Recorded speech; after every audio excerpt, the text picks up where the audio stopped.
Thumbs up for the go-getters, the ambitionless, are pissed they should know better. Hey guys, welcome to the Foundation series, and today I'm going to be chatting about how to lose weight, okay?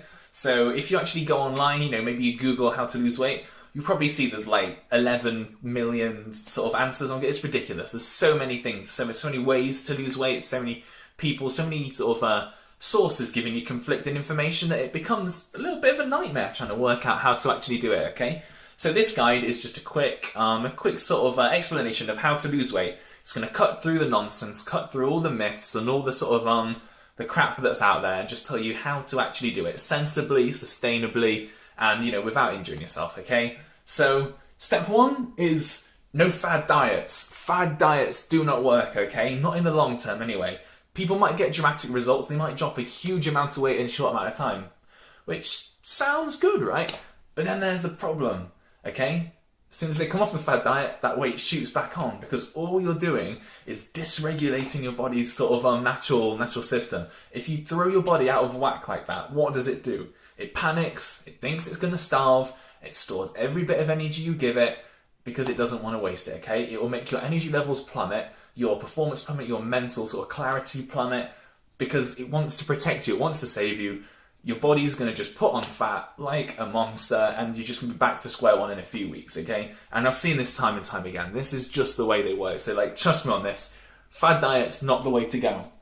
And that applies to celebrity diets, okay? I wrote here, very important. Celebrities lie. Believe it or not, they lie. And even if they don't have qualifications. What do they know? They usually work with a trainer, with a nutritionist, with a whole team of people that know what they're doing behind them. And then they try and give you advice. It's actually the stuff going on behind the scenes that gets them the shape and the bodies and the figures that they want, not this some kind of quirky magazine sort of fashionable diet. So trust me on that, okay? You want to look like a celebrity? Follow this advice. Don't follow celebrity advice, okay? Trust me on that. Step one, okay? Step one to looking better, to feeling better, to losing weight, is to start moving, okay? Now, it doesn't have to be anything complex. It doesn't have to be like, oh, I have to do all this. No, this should just be go for a walk in the morning, 15 minutes, 15, 20 minutes, okay? A reasonably pacey walk. That's all you have to do. And I'm willing to bet that 90% of the population can do that, okay? There'll be people that can't, don't get me wrong, and there's ways around that, okay? You can start with basic exercise. Just getting out, okay? Even if you happen to be wheelchair bound, you can still go out every morning, you can still move around, okay? Even if you can't walk at a very good pace, if you're elderly, maybe you've got a cane, you can't walk that fast, then just walk slowly for 10 to 15 minutes, okay? It's about getting up, it's about getting moving, it's about stimulating your muscles, stimulating your cardiovascular systems. That's step one, okay?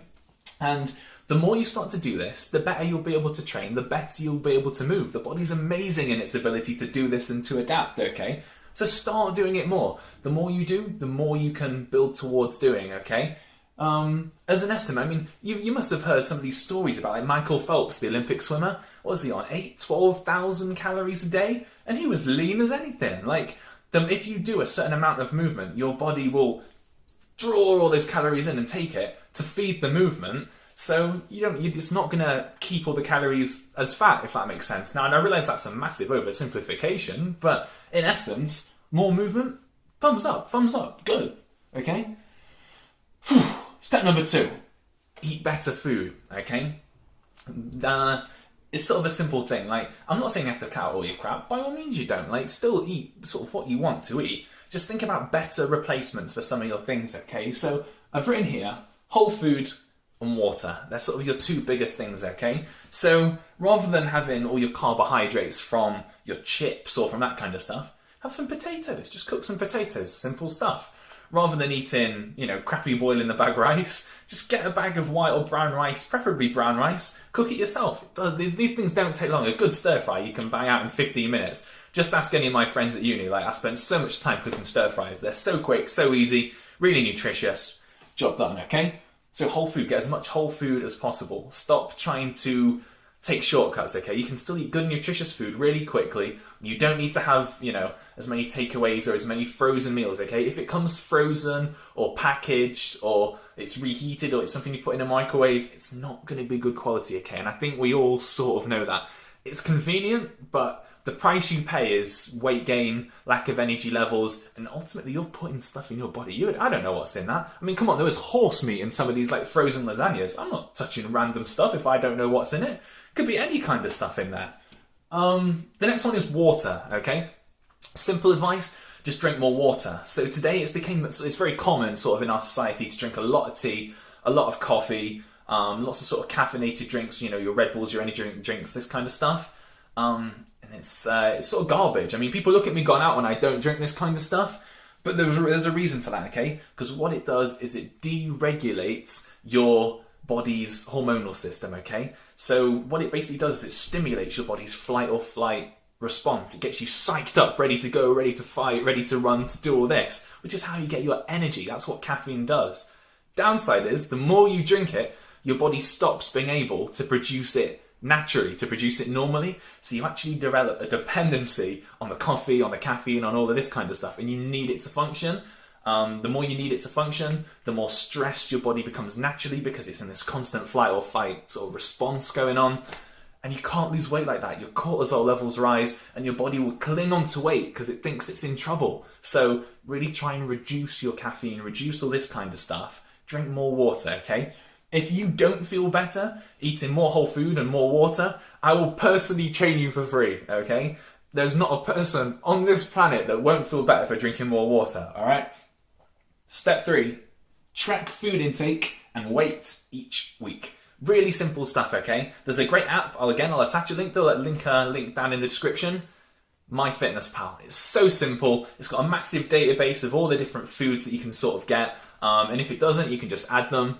And it breaks them down to calories and all your different macronutrients. It takes 5 minutes at the end of a day just to add some of the stuff you've eaten. And it's great because what you can do is make yourself a little bit more aware of what you're eating on a regular basis, okay? And you got to be honest with yourself. If you have those chocolates, if you have that, you know, that secret little snack between meals, put it on there. Be honest. It's those things that start to add up, okay? Do this over a week, you know? And then you'll start to see where your trends are. You'll start to see in which situations you eat more, you know? Do you eat more? Are you an evening snacker, you know? Do you eat between meals? If you skip breakfast, maybe it's worth having a breakfast to stop yourself snacking later. You can start to analyse your habits a little bit. And for a very small investment of time, that's all it is. I mean, the app's free, so it's just you in a little bit of time. You'll start to see great improvements. And alongside that, just weigh yourself, okay? Get a weighing scales. If you are trying to lose weight, you're sort of gonna need access to one somewhere. And every week, just weigh yourself, you know? Don't try and do it every day. Weighing yourself every day, you'll drive yourself mad. But once a week, preferably the same time. So if you weigh yourself Saturday morning with an empty stomach, just as an example, then make sure that every week from there you weigh yourself Saturday morning on an empty stomach. Try and keep it the same reasonably each week and track it, okay?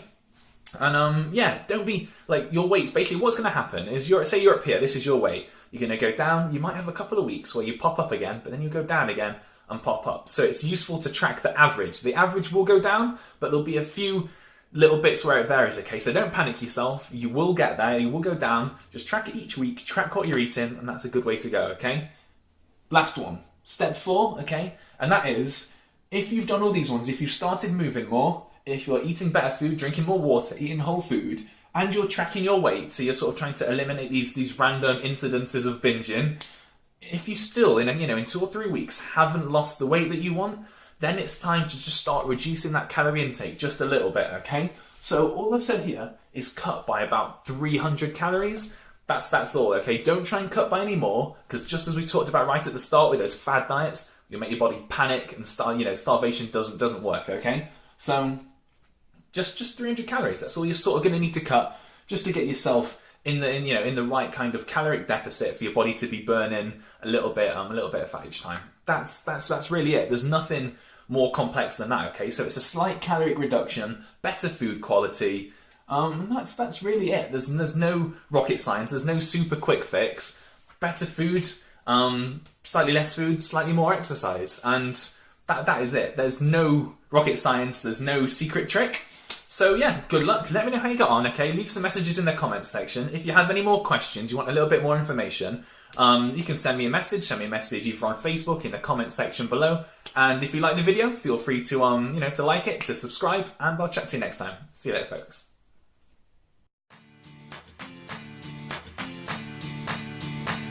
Well, I'll